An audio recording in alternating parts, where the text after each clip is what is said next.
It all started with a keyboard. Sounds ridiculous, right? But if you think about it, sometimes the smallest things reveal the biggest truths about a person. That morning, I woke up to a text from her, short and almost clipped. My keyboard died. It seemed innocuous, almost trivial. But in relationships, it's never just about the object, it's about what that object represents: convenience, consideration, and, in this case, respect. Her name is Emily. We've been dating for about 4.5 months. Both of us 26, and honestly, things had been going fairly well. She's smart, funny, and she laughs at my dumb jokes, which, if you're wondering, is an underrated trait in a partner. We share the same sense of sarcasm and a love for late-night takeout runs. But beneath the surface, there were small friction points, little habits that used to seem endearing, but now felt, at times, irritating. Her laptop was a relic from 2013, battered around the edges, keys sticking in ways that suggested it had survived more than just normal wear and tear. Her reliance on a small Bluetooth keyboard was more necessity than preference, but I didn't mind it. Honestly, I thought it was cute how she set it up every time she worked. She always teased me that my obsession with keyboards was borderline unhealthy. I'm a programmer, so my setup matters to me. The feel of the keys, the sound they make when you type. It's not just typing. It's rhythm, it's flow. So, when I saw her text that morning, I didn't hesitate. I had a few spare keyboards lying around, some old, some new in the box. I texted back, "No problem. I'll grab one on my way over tonight." It felt like a simple gesture, a small thing that showed I cared without needing to overthink it. Later that day, as I drove to her place, I thought about the little things that make relationships tick. Sometimes you overanalyze every word, every gesture, but sometimes the right thing is just right. I pulled into her driveway, spotting her through the window, bouncing slightly in place, waiting. The sight of her made my chest tighten in a way that only seeing someone you genuinely care about can do. I knocked, and she opened the door almost instantly. "You brought it?" she asked, voice eager, eyes lighting up. I handed her the keyboarder, simple Amazon Basics model, brand new in the box. It cost $15, nothing flashy, but functional, reliable. She accepted it and froze. Her reaction caught me off guard. She didn't smile, didn't thank me. She just pouted. At first, I thought maybe she was tired or annoyed about something else, so I didn't comment. But minutes later, curiosity got the better of me. "Hey, what's wrong?" I asked cautiously. Her reply, simple yet loaded, hit me like a cold splash of water. "I thought you'd bring me something nicer, like your keyboard." I blinked. Staring at her, I tried to wrap my head around what she was saying.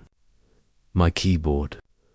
The one I've had for years, customized for my workflow, with macros set up perfectly for my programming.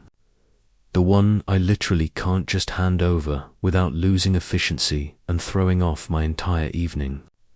That keyboard I brought you one of the extras I had lying around, I said, trying to keep my voice even. "It's brand new. Works perfectly." She frowned. "But it's cheap. Why didn't you bring the good one?" I felt a flash of frustration, but tried to hold it back. I love her, sure, but this was baffling. "Emily, my keyboard isn't just a keyboard. It's set up for work. If I gave it to you, I wouldn't be able to do what I need to do." Her lips pressed into a thin line, eyes narrowing. "If this were reversed, I'd let you use my nice things." The words hit differently. She was equating lending possessions with love, and somehow, in her mind, I had failed a test I didn't even know existed. I should have been flattered. I should have silently handed over something I valued more than her convenience. I shook my head, trying to stay calm. Emily, I went out of my way to bring you a keyboard. You couldn't even appreciate that. Her response was immediate, sharp, like a whip cracking in the quiet room. You don't value me enough to give me your nice keyboard. If you really cared, you'd have bought me a better one. There it was, the pivot. From expectation to entitlement, her words twisted the simple act of helping into an accusation. And for a brief moment, I saw her differently, not the girl I laughed with at dumb memes. Not the girl I cooked ramen for at midnight, but someone completely foreign. Someone who measured love in material gestures rather than thoughtfulness. My anger flared, not at the keyboard, but at the principle of it. Emily, that's ridiculous. You're acting like a spoiled child. I went out of my way to help you. How is that not enough? Tears welled in her eyes. You're an arsehole, she whispered. I left that night, Amazon keyboard in hand, her crying behind me, my mind racing. It wasn't about the keyboard, not really. It was about what it represented, her willingness or lack thereof to recognize effort to meet me halfway. I realized, maybe painfully, that this small conflict had peeled back a layer I wasn't ready to see. Sometimes relationships show their true colors in the smallest moments, and that night, in the quiet of my car, I started to wonder if what I was seeing was who she really was. The next day, I couldn't stop thinking about it. I went through every possible angle in my head, retracing the night before like a detective going over a crime scene. It wasn't the keyboard itself. It was the reaction, the expectation, the sense of entitlement that had leaped out of nowhere. I kept replaying the moment she said, "If you really cared, you'd have bought me a nice one." Every time, it felt more absurd. Every time, it dug deeper into a pit of doubt and frustration inside me. I decided I needed clarity. Not the vague, half-hearted clarity that comes from scrolling through memes or venting to friends, but the kind you get when you see someone face to face and talk, or argue, or try to reason. That evening, we agreed to meet at her apartment again. I didn't know what the outcome would be. I just knew that texting about this ridiculous fight wasn't going to cut it. When I arrived, the apartment was quiet, the usual clutter of her life strewn around. Books stacked precariously on the coffee table, her headphones tangled in their usual mess, empty coffee mugs like silent witnesses of our argument. She greeted me with a small smile, but I could see the tension behind it. The air between us was thick, almost tangible, so she started, hesitating, about last night. I nodded, sitting down across from her. "Yeah, let's talk." It began civilly enough. I tried to explain my point of view again. I told her about the keyboard, how I've had it for years, how I've customized it for work, and how lending it would disrupt my workflow. I pointed out that the Amazon keyboard I brought her was brand new and functional, and that I did make the effort to help her. I emphasized that my frustration wasn't about the money or the keyboard itself.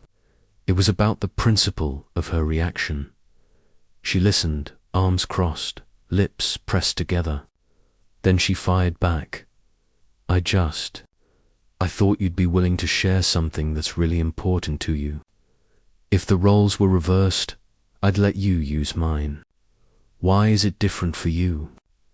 Her words sounded logical at first, but the more she repeated them, the more I realized she was framing this as a moral failing on my part.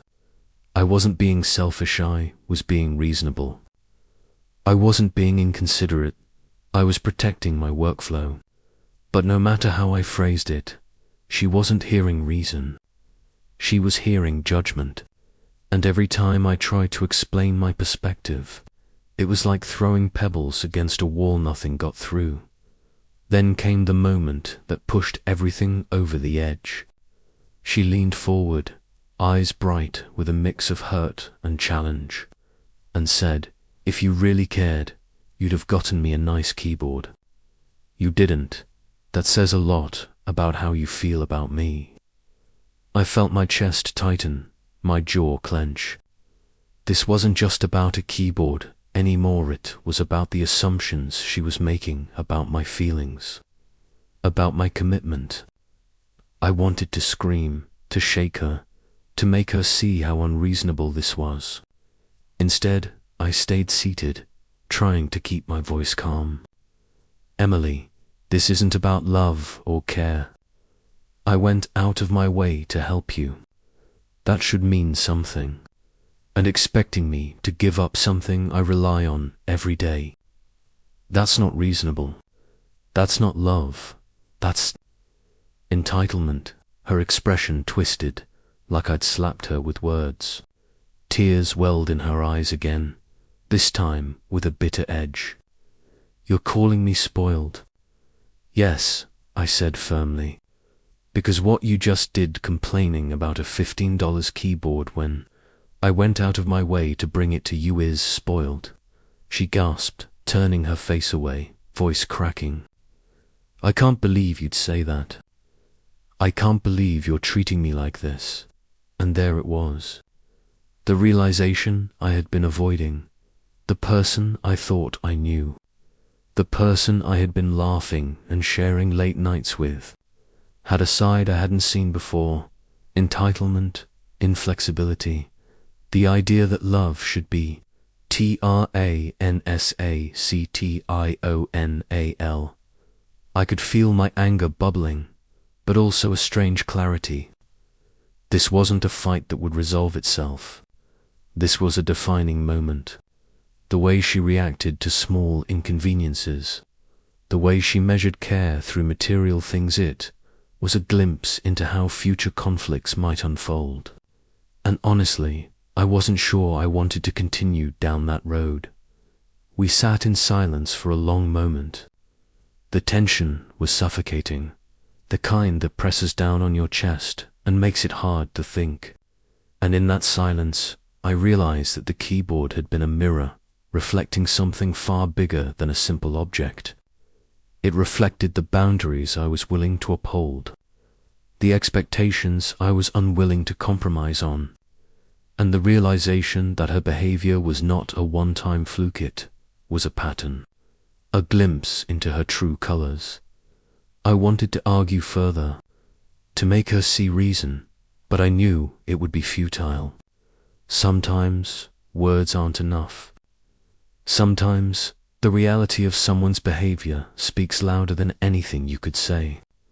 And in that moment, I made a decision not about the keyboard, not about the argument, but about us. I stood, gathering my things. "I need some time to think," I said quietly. She didn't protest, didn't try to stop me. She just looked at me with a mixture of hurt and expectation. And I realized she was still hoping for some reconciliation that I wasn't ready to offer, not yet. Not after seeing this side of her. As I walked out of her apartment and into the crisp night air, I felt a mix of emotions, frustration, disappointment, but also a strange relief. I wasn't trapped in the argument anymore. I wasn't forced to bend my principles to meet unreasonable expectations. And for the first time, I allowed myself to truly consider the possibility that maybe we weren't right for each other. I drove home in silence, the city lights blurring past, and thought about the trajectory of this relationship. 4.5 months of shared laughter, of small moments, now shadowed by one argument about a keyboard. It seemed absurd, and yet it wasn't the keyboard. It was everything the keyboard represented: boundaries, respect, and the fundamental ways we valued each other. By the time I parked outside my apartment, my mind was made up. I couldn't ignore what I'd seen, and I couldn't pretend that this was a simple misunderstanding. This fight, ridiculous as it seemed on the surface, had revealed something that I couldn't unsee. And that realization, as painful as it was, gave me a strange clarity. Some fights aren't about winning. They're about seeing who someone truly is when the stakes are small but the truth is big. The next day, we agreed to meet one last time, to talk in person and try to untangle the mess that had become of a simple gesture. I told myself I would stay calm, measured, collected, but as soon as I saw her waiting in the same spot by her apartment door, a wave of tension hit me. Her posture, the way she clutched her bag like a shield, the small, almost imperceptible quiver in her lip, all spoke volumes. She was expecting something from me, something I wasn't sure I was ready to give. We sat down in her living room. I noticed immediately the little details I had missed before: the way her headphones rested on the table, slightly askew, the stack of unpaid bills on the corner, the faint smell of coffee lingering from last night. It all added to a sense of ordinariness, a life in motion. Unaware of how fragile the moments could become, she spoke first, her voice soft but edged with defensiveness. "I'm sorry for how I acted. I just felt like you didn't care about me." I took a deep breath. I wanted to be honest, more honest than I had been before. "Emily, it's not about caring. It's about how you measure it. You framed my gesture as if it wasn't enough, and that hurts. I went out of my way to help you, and instead of appreciating it, you compared it to what I wouldn't give you. That's not love, that's expectation." Her eyes widened, then narrowed. "So you're saying I'm wrong for wanting you to share your things with me?" I shook my head, keeping my voice steady. "I'm saying your reaction shows a side of you I wasn't prepared to see. It's entitlement, Emily. It's measuring love by what I'm willing to give up, not by what we share together. That's not healthy." Her shoulders slumped. She looked down, fumbling with her hands. For a moment, I thought maybe she would understand, maybe she'd apologize. But then she lifted her head, eyes sharp, voice trembling, and said something that made my blood run cold. "Maybe I am spoiled, but maybe you're just not as generous as I thought." It hit me like a slap. She was spinning the situation, turning my concern and boundaries into a critique of me as a partner. I realized then that this wasn't a misunderstanding. It was a fundamental mismatch in how we viewed relationships, care, and compromise. I stood, my mind clear despite the storm of emotions inside. "Emily, I care about you. I do, but this isn't working. Not if this is how you respond when someone tries to help you. I can't be in a relationship where my efforts are constantly scrutinized or where my boundaries aren't respected." Tears filled her eyes again, but I didn't waver. I stayed firm, not out of cruelty, but out of clarity. This was the breaking point. The twist wasn't some sudden revelation about hurt, was about me. About realizing I deserved a partner who understood the nuance of effort, who respected boundaries, who didn't measure care in possessions. She looked at me, mouth opening as if to argue, but no words came. I handed her back the Amazon keyboard, the one I had gone out of my way to get. "Keep it," I said. "You might need it more than I do." Walking away from her apartment, I felt a strange mix of relief and sorrow.